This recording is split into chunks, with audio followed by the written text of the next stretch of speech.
Vamos a tratar de hacer un ejemplo, un caso práctico de introducción al paradigma orientado a objetos, transformando un código que nos es conocido, que es este que tenemos aquí ahora mismo delante, que es el código que hemos utilizado para realizar la práctica de pruebas. Bien, si os habéis fijado, en estos programas que hemos estado haciendo, que habéis estado haciendo en programación hasta ahora, ya nos aparecen algunos indicios de que C# es un lenguaje orientado a objetos y que, por supuesto, trabajamos con objetos a la hora de programar, aunque hasta ahora no lo supiéramos. De hecho, ya tenemos aquí algún indicio que nos dice que esto que estamos creando es una clase, ¿vale? La clase que tiene de nombre gestión bancaria app, ¿de acuerdo? Y que esa clase gestión bancaria app toma su funcionalidad de otra clase genérica, más genérica, que es la clase form, que define el comportamiento básico de un formulario, ¿de acuerdo? También habréis tenido en todos estos ejercicios, aunque no se llamará gestión bancaria app o se llamará pues Windows Form app 1, ¿vale? Una función que hasta ahora las llamábamos funciones, pero ahora les vamos a cambiar el nombre y las vamos a llamar métodos, ¿de acuerdo? Pues como decía, un método que tenía el mismo nombre que la clase, ¿de acuerdo? Estos métodos se llaman constructores y nos sirven para inicializar la clase, es decir, para darle valor a todas las variables que definen el comportamiento de la clase. Y esas variables tampoco las vamos a llamar ya variables, sino que las vamos a llamar atributos, las vamos a llamar campos. ¿De acuerdo? Bien, luego la clase, por supuesto, podría tener muchas más funciones, como estas que tenemos aquí, que ya hemos dicho que no las vamos a llamar funciones, sino que las vamos a llamar métodos. ¿De acuerdo? Bien, si nos fijamos en esta clase, que como hemos dicho antes previamente, se supone que es un formulario, ¿de acuerdo? Este formulario tiene funcionalidad que no es propia de un formulario. Es decir, todo esto asociado al saldo no es propio de un formulario. Un método obtener saldo no es propio de un formulario. Y métodos llamados realizar reintegro y realizar ingreso tampoco son propios de un formulario. Todo eso debería ser parte de otra clase, ¿de acuerdo?, que recogiera toda la funcionalidad asociada a una cuenta bancaria. ¿Por qué? Pues un ejemplo muy sencillo. Si yo tengo que hacer ahora un nuevo formulario que también gestione cuentas bancarias, que es fácil que tenga que tener varias pantallas, pues me tocará volver a repetir este código si el formulario es diferente, ¿de acuerdo? Con lo cual no podré reutilizarlo.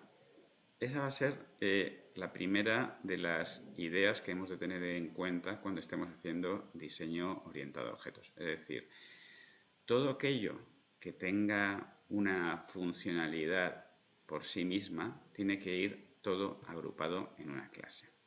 Bien, ¿cómo haríamos esta transformación? Pues dentro de este mismo namespace podemos, ¿de acuerdo?, declarar una clase pública, ¿de acuerdo? ¿Qué quiere decir que es pública? Quiere decir que puede ser accesible para cualquiera que disponga de este módulo.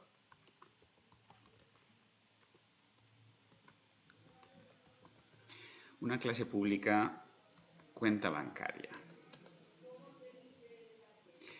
Como hemos dicho antes, esta clase cuenta bancaria debe disponer de lo que hemos llamado un constructor, es decir, de un método que me permita inicializar la clase. Y también debe disponer de todos los atributos, campos que les sean propios.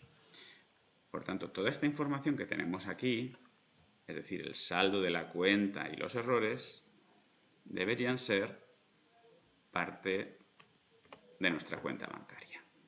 ¿De acuerdo? Y a esa cuenta bancaria deberíamos añadirle un constructor, cuenta bancaria, que tendría el mismo aspecto que tiene nuestro constructor del formulario, solo que ahora va a ser el constructor de la cuenta. Bien, fijaros que hemos puesto un parámetro con valor por defecto. Eso quiere decir que el parámetro no es necesario especificarlo. Si no se especifica, tendrá el valor que le estamos dando ahí por defecto. ¿De acuerdo? Bien.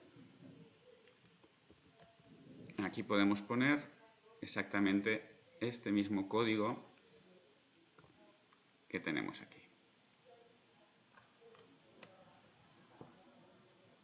¿De acuerdo? Bien, fijaros en una cosa importante. El nombre del parámetro y el nombre del campo coinciden, tienen el mismo nombre. ¿De acuerdo? Esto podría crear un conflicto. Para desambiguar este problema se utiliza la palabra clave this. La palabra clave this lo que hace es indicar que este método, o sea, perdón, este campo es el campo asociado a la propia clase. Es decir, aquí con this.saldo estaríamos referenciando al atributo, al campo, y con este otro saldo estaríamos referenciando al parámetro. Bien, ¿qué más funcionalidad debería estar presente? Esto ya podríamos quitarlo, por supuesto. ¿Qué más funcionalidad? Pues toda esta funcionalidad debería ser parte de nuestra clase cuenta bancaria. ¿De acuerdo? Es decir, tendríamos un método obtener saldo. Los métodos de las clases tendrían que empezar por mayúsculas.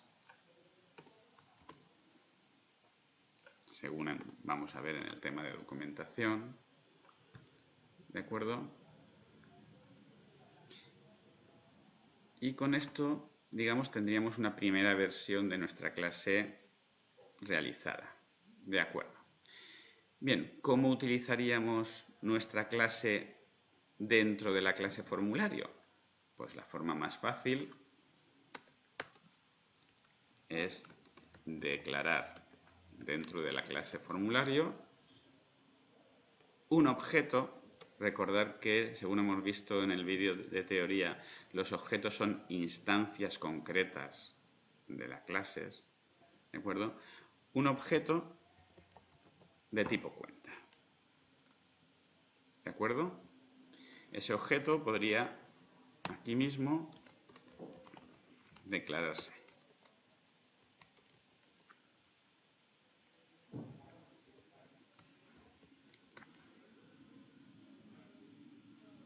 ¿De acuerdo?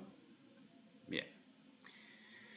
¿Cómo utilizaríamos nuestro objeto tipo cuenta? Pues los métodos que eran parte del formulario y ahora ya no lo son, lo que son ahora es parte de la cuenta.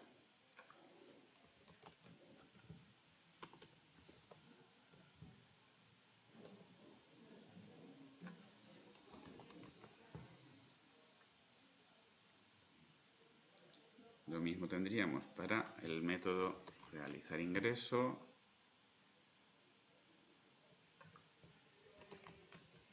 y para el método obtener saldo.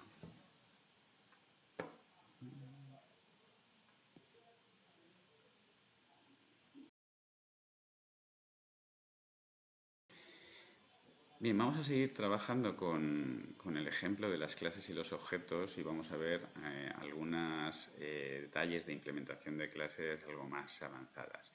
Si recordáis, cuando hemos empezado con el ejemplo, pues hemos hablado del modificador de acceso público, que quiere decir que la clase, el método o el campo es accesible para todo el mundo.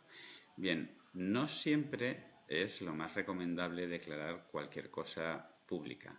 ¿Por qué? Porque en un momento dado, si es público, un programador por error puede acceder a algún atributo interno de nuestra clase y modificarlo, con lo cual puede dejar nuestra clase en un estado inestable. Por ejemplo, el saldo. El saldo no podemos dejar que tenga valores negativos. Sin embargo, si el atributo es público, cualquier persona programando podría modificar nuestro saldo, darle un valor negativo sin ningún problema. ¿De acuerdo? Por eso está definido como privado. Es decir, ese atributo solo va a poder ser accesible por la clase cuenta bancaria. Bueno, y si es privado, ¿cómo hacemos entonces para gestionar el acceso a ese atributo? Bueno, pues la primera forma puede ser como estamos haciendo aquí, es decir, a base de ingresos reintegros y una propiedad o un método, perdón, que sea obtener saldo, o la forma alternativa, que es más cercana a lo que es el diseño orientado a objetos, es definir lo que llamamos propiedad. ¿De acuerdo? Una propiedad es simplemente un valor de la clase que es accesible a través de un par de métodos. Un método getter y un método setter. El método getter me va a permitir acceder a la propiedad, el método setter me va a permitir modificar la propiedad. Bien, supongamos entonces que queremos crear una propiedad para nuestro atributo saldo, para nuestro campo saldo. Bien, pues la forma de definirlo en C# es declarar, por supuesto, en este caso ya sí que tiene que ser público, ¿vale? Porque las propiedades tienen que poder accederse públicamente si queremos dar acceso. Y lo normal suele ser que la propiedad tenga el mismo nombre que el atributo, solo que en mayúsculas, en notación Pascal, ¿vale? El atributo lo ponemos en notación Camel y la propiedad la ponemos en notación Pascal. Y tal y como hemos dicho, en esa propiedad tenemos que tener dos métodos. Un método get, el getter, que es el que me permite obtener el valor de la propiedad, y un método set, que es el que me permite ajustar el valor de la propiedad. Si en nuestro caso queremos que solamente se permitan saldos positivos, pondríamos aquí una comprobación.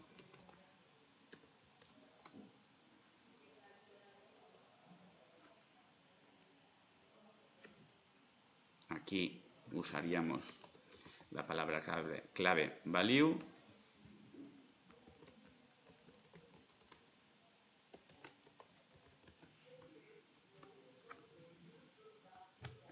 Y solo permitiríamos que se le dieran valores positivos al saldo.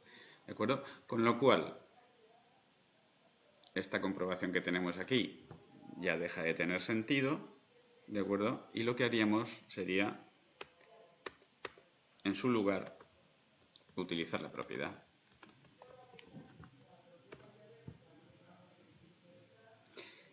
El método obtener saldo tampoco tendría sentido, ya que sería accesible a través de la propiedad, con lo cual podríamos omitir esto. Aquí utilizaríamos la propiedad, aquí utilizaríamos la propiedad, igual que aquí,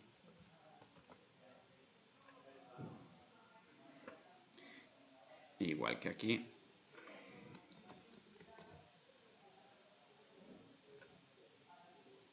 igual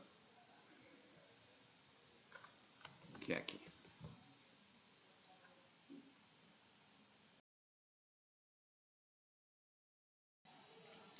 Otro tema que se gestiona de manera diferente cuando estamos trabajando con orientado a objetos es el tema de los errores. Como veis, aquí tenemos una serie de errores definidos mediante constantes, ¿vale? Un error de cantidad no válida y un error de saldo insuficiente, ¿de acuerdo? Que son los que se devuelven pues en caso de que se haya intentado ejecutar una operación que no es admisible. En orientado a objetos, más que utilizar este sistema de devolución de valores de código no válidos, ¿vale? Lo que se suele hacer es utilizar lo que llamamos excepciones, ¿de acuerdo? Una excepción es también un objeto, por eso se crea con new, ¿de acuerdo? Que lo que va a hacer es cortar el flujo normal del programa, ¿de acuerdo? En este caso, la excepción tiene que ir definida como una cadena.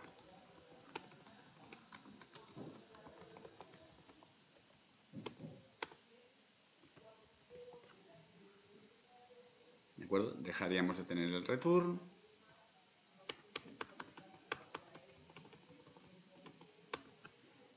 Y por supuesto el método dejaría de devolver un entero. Ya no tendríamos el return.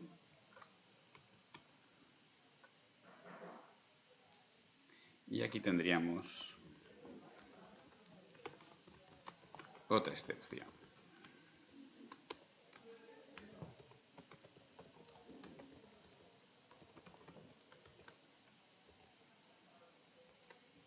Y fijaros que tal y como hemos dicho, el hecho de soltar una excepción, que es como llamamos a esta instrucción throw, ¿de acuerdo? Arrojar una excepción, lo que hace es cortar el flujo normal del programa. Por tanto, si se ha producido algún error, nunca llegaremos aquí. ¿De acuerdo? Tiene el mismo efecto que un return, ¿vale? Pero devuelve además información con el error que se ha producido. Aquí deberíamos hacer el mismo cambio.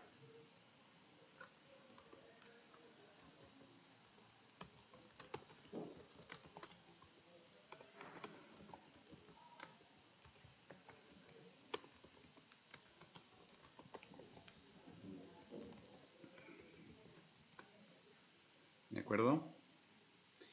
Bien, si queremos afinar más la creación de nuestras excepciones, deberíamos sustituir estas cadenas por constantes que tuvieran el mensaje. ¿Por qué? Pues fijaros, para que no pasara algo tan sencillo como esto. Aquí tengo la palabra válida sin acento y aquí la tengo con acento. Eso quiere decir que estos dos errores se van a tratar de manera diferente. Si yo no quiero que sean errores diferentes, porque no lo son, lo que tengo que hacer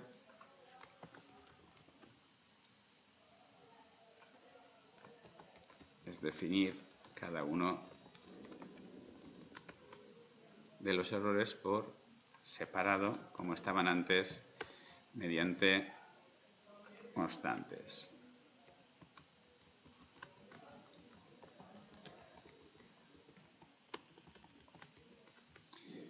¿De acuerdo? Y aquí sustituiríamos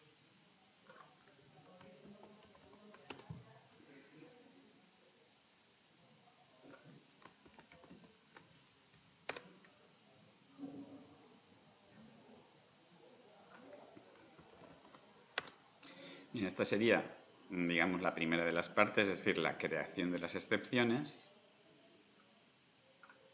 Aquí, cuando estamos realizando las operaciones, tenemos que tener en cuenta que la operación realizar reintegro y la operación realizar ingreso, cada una de ellas puede generar una excepción.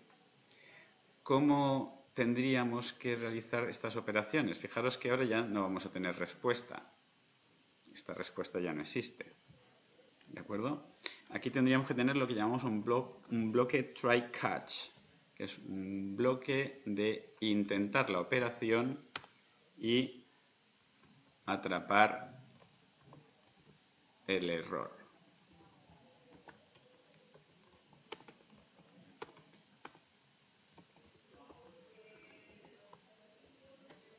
¿De acuerdo? Si yo atrapo un error,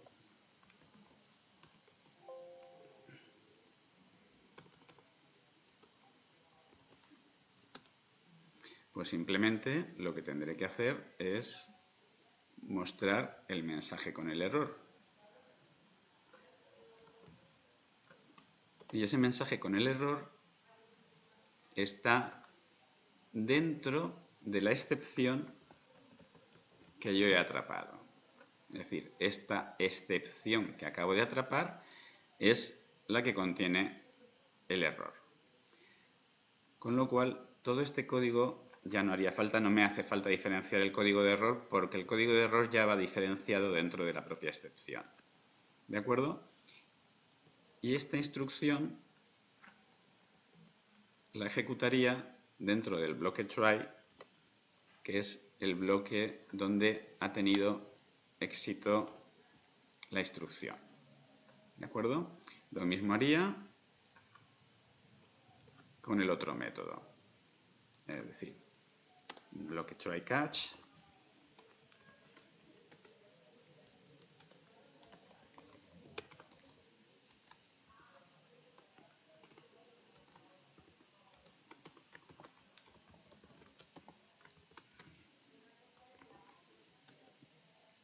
En ese bloque try catch hago la instrucción que corresponda, le pongo también